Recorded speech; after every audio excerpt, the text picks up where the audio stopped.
성도 여러분들 안녕하십니까? 매일 경건의 시간 안교교과 방송에 함께 하신 여러분들을 진심으로 환영합니다. 오늘도 하나님의 은혜 가운데 구원을 만끽하시면서 주를 찬양하는 하루가 되시기를 간절히 빕니다. 이제 함께 기도하시겠습니다. 하늘에 계신 아버지 하나님, 오늘도 우리에게 이 삶을 허락해 주시고 또 우리가 주님과 함께하는 특권을 주시니 감사드립니다. 저희들에게 주님을 온전히 신뢰할 수 있는 믿음을 허락해 주셔서 어떤 상황 가운데서도 흔들리지 않는 주님만을 신뢰하는 그런 굳건한 믿음의 소유자가 되게 도와주시고 또 주님을 위하여 우리가 일할 때에 하나님의 능력이 함께 하신다고 하는 것을 잊지 않는 이 하루가 되게 하여 주시옵소서. 이 시간 내내 성령께서 우리를 주장하여 주시옵기를 예수님의 이름으로 간절히 기도드립니다. 아멘. 오늘 교과의 제목은 성소에서 도우심입니다.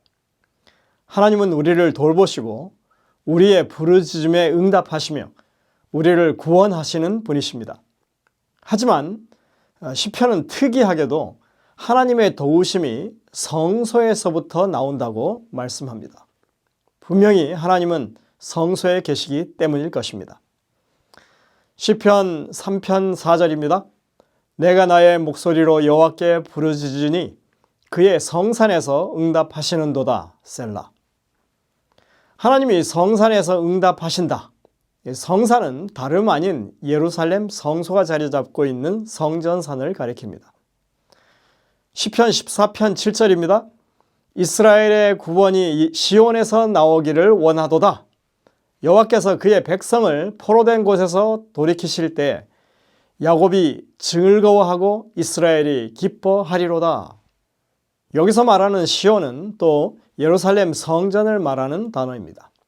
시온이라고 하는 말은 요새나 기념물 같은 그런 의미가 있는데 다윗이 여부스 사람들로부터 빼앗았던 곳이 바로 시온이었습니다. 사무엘하 5장 7절에 이렇게 말합니다. 다윗이 시온 산성을 빼앗았으니 이는 다윗 성이더라. 나중에 다윗의 아들인 솔로몬이 이곳에 성전을 지었습니다. 그리고 시온이라고 하는 말은 곧 예루살렘 성전을 가리키는 말이 됩니다. 그리고 더 넓은 의미로 하나님의 백성인 이스라엘을 뜻하기도 하는 말이 되었습니다. 구원이 시온 즉 성전에서 나오기를 기원하고 있는 것입니다. 시편 20편 1절부터 3절입니다. 환난 날에 여호와께서 내게 응답하시고 야곱의 하나님의 이름이 너를 높이 드시며 성소에서 너를 도와주시고 시온에서 너를 붙드시며 내 모든 소재를 기억하시며 내 번제를 받아주시기를 원하노라. 셀라. 환난 날에 여호와께서 응답하시는 곳, 도움이 오는 것은 다름 아닌 성소입니다. 시온에서 붙으신다. 여기서 시온이라고 할 때 이 시온과 성소는 동격입니다. 또한 성소에서 드려지는 모든 소제와 번제를 하나님께서 귀하게 받으신다고 합니다. 그것들을 가치 있다고 기억하신다는 것입니다. 시편 27편 5절입니다. 여호와께서 환난 날의 나를 그의 초막 속에 비밀히 지키시고 그의 장막 은밀한 곳에 나를 숨기시며 높은 바위 위에 두시리로다. 하나님의 초막, 그분의 장막 모두 성소를 가리키는 표현들입니다. 성소의 은밀한 곳에 비밀히 감추시고 지켜주신다는 것입니다. 하나님의 보호하심이 얼마나 효력이 있는지를 이렇게 표현합니다. 높은 바위 위에 두신다고 합니다. 성전산은 결코 높은 산이 아닙니다. 그런데 하나님이 친히 지키시기 때문에 그곳은 아무도 침범할 수 없기 때문에 그래서 높은 바위 위에 있는 것과 같은 것입니다. 시편 36편 8절 그들이 주의 집에 있는 살찐 것으로 풍족할 것이라. 주께서 주의 복락의 강물을 마시게 하시리이다. 여기에서는 성소가 주의 집으로 표현되어 있습니다. 하나님께 피하는 자들은 살찐 것으로 풍족하게 먹을 것이고 복락의 강물을 마시게 될 것이라고 보장하고 계십니다. 시편 61편 4절 내가 영원히 주의 장막에 머물며 내가 주의 날개 아래 피하리이다. 셀라. 여러분들 다윗이 처음 성소를 짓겠다고 나단 선지자에게 자신의 포부를 밝혔을 때 하나님께서 이렇게 응답하시죠. 역대상 17장 4절부터 6절입니다. 가서 내 종 다윗에게 말하기를 너는 내가 거할 집을 건축하지 말라. 내가 이스라엘을 애굽에서 올라오게 한 날부터 오늘까지 집에 있지 아니하고 오직 이 장막과 저 장막에 있으며 이 성막과 저 성막에 있었나니 이스라엘 무리와 더불어 가는 모든 곳에서 내가 내 백성을 먹이라고 명령한 이스라엘 어느 사사에게 내가 말하기를 너희가 어찌하여 내 백향목집을 건축하지 아니하였냐고 말하였느냐 하고, 지금 하나님께서는 비록 건축된 건물이 아닌 이동식 천막에 거하시지만 어느 누구에게도 제대로 된 건축물을 지으라고 명령하지 않으셨다고 말씀하고 있습니다. 성전은 그곳이 임시 장막이든지 영구적인 건물이든지 간에 상관없이 하나님이 임재해 계시면 되는 것입니다. 다윗은 이러한 교훈을 하나님께로부터 지금 직접 교훈받고 있는 것입니다. 다윗이 시편 84편 10절에서 주의 궁정에서의 한 날이 다른 곳에서의 첫날보다 나은즉 악인의 장막에 사는 것보다 내 하나님의 성전 문지기로 있는 것이 좋사오니 했던 그 말은 이러한 믿음에 근거하고 있는 것입니다. 그래서 다윗은 시편 23편에서 내가 여호와의 집에 영원히 거하겠다고 이야기하고 지금 이곳에서도 내가 주의 장막에 영원히 거하겠다고 말하고 있는 것입니다. 이곳이 바로 구원의 처소이기 때문에 그렇습니다. 시편 68편 5절과 35절입니다. 그의 거룩한 처소에 계신 하나님은 고아의 아버지시며 과부의 재판장이시라. 하나님이여 위엄을 성소에서 나타내시나이다. 이스라엘의 하나님은 그의 백성에게 힘과 능력을 주시나니 하나님을 찬송할지어다.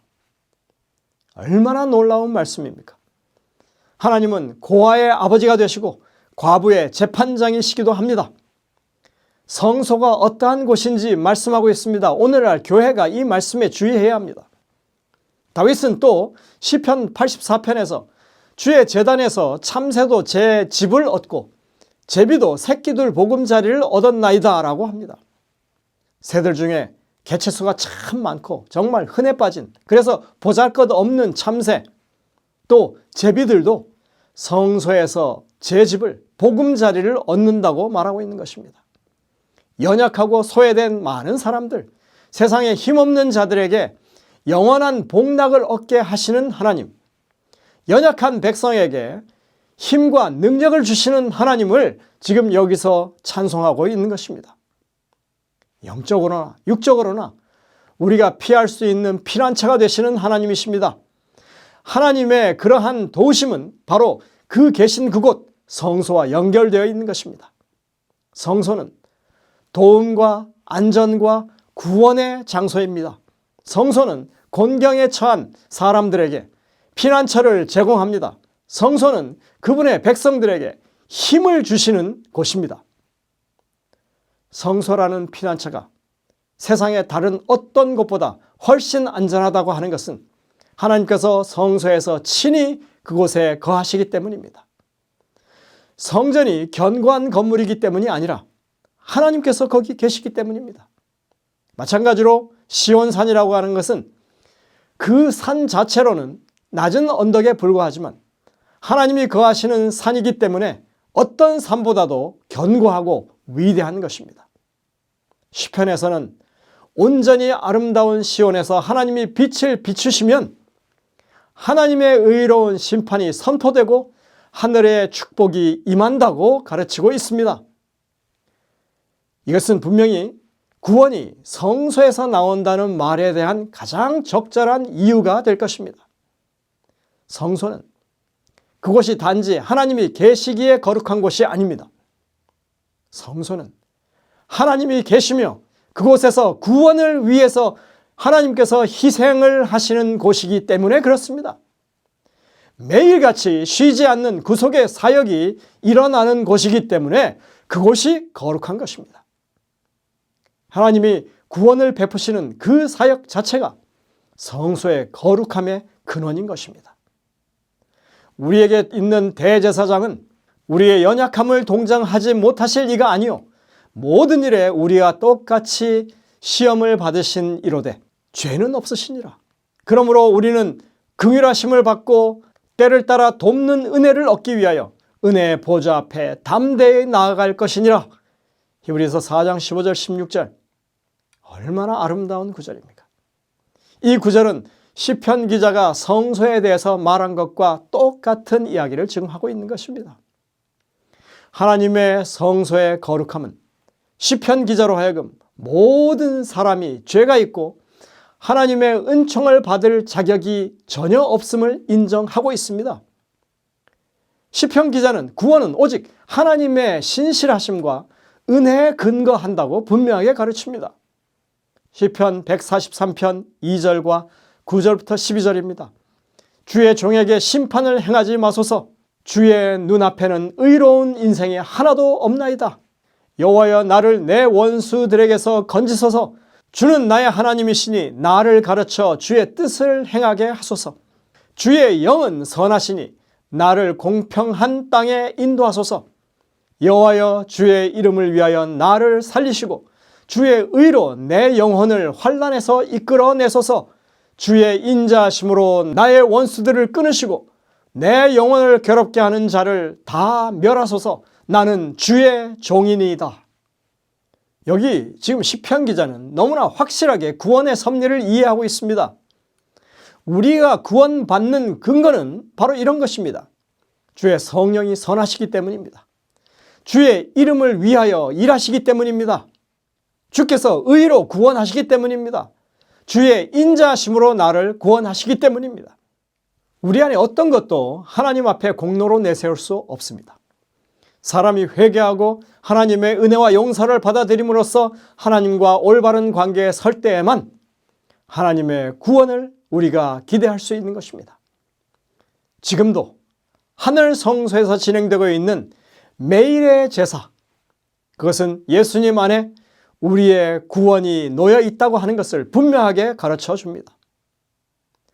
오늘 우리는 영감의 교훈에 나오는 그 인용문을 바르게 이해하기 위해서 왜 이것이 기록되었는지 먼저 알 필요가 있습니다. 여기에 나오는 메리라고 하는 사람은 와이트 부인의 며느리 메리 켈시 화이트입니다. 그녀는 와이트의 아들 윌리엄의 아내였습니다. 아주 어릴 때부터 교회 기관에서 봉사해온 아주 헌신적인 여인이었습니다. 그녀는 주로 리비안 헤럴드라든지 혹은 퍼시픽 출판사 그리고 스위스에 있는 바젤에 있던 시조사에서 근무를 했습니다. 그녀가 바젤에 근무할 때 폐렴에 걸리게 되었고 3년간 병고를 치르고야 맙니다. 그리고 그녀는 치료를 위해서 콜로라도의 볼더라고 하는 곳으로 왔지만 33살의 젊은 나이로 주 안에서 잠들게 됩니다. 지금 우리가 읽는 이 인용문은 그녀가 그 죽던 해에 그녀를 격려하기 위해서 와이시 보냈던 편지의 일부입니다. 내용이 이렇습니다. 도움을 주시는 여호와를 기다리라. 사랑하는 메리야, 하나님 안에서 안정을 취하라. 참음으로 여호와를 기다리라. 주님께서는 도움이 필요할 때마다 너에게 즉각적인 도움을 주실 것이다. 여호와는 선하시다. 주님의 거룩하신 이름을 찬양하라. 하나님께서는 우리가 당신을 신뢰하기를 바라시며 당신의 허락의 말씀들을 믿기를 원하신다. 다만 믿으라. 그리할 때 우리는 하나님의 역사하심을 보게 될 것이다. 이 가력부분 기별 2권 247쪽이지만 사실은 서신 75에 나오는 것이고 1889년 12월 6일에 보낸 편지입니다. 우리가 드리는 모든 구원을 위한 탄원이 다 응답받지 못할 수 있습니다. 그렇다고 성소에서 구원을 베푸시는 하나님께 대한 우리의 믿음이 흔들리는 것이 아닙니다. 하늘 성소를 향한 우리의 간절한 탄원 결코 그치지 않습니다.